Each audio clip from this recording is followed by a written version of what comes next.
আমাদের দেশের সরকারের সিদ্ধান্তে কখনো, কখনো কিছু পণ্যের দাম বাড়ানো হয়। তখন আমাদের দেশের দোকানদার ভাইরা বা খুচরা বিক্রেতারা এই পণ্যের দাম কমে কিনে থাকলেও এটার দাম বাড়িয়ে দেয়।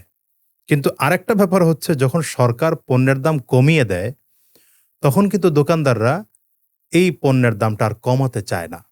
এ বিষয়ে সহজ কথা হচ্ছে, যদি এমন হয় যে সরকার পণ্যের দামটা কমিয়ে দিয়েছে, কিন্তু যিনি খুচরা দোকানদার তার হয়তো একটু বেশি দামে বা আগের বাড়তি দামে কিনা ছিল।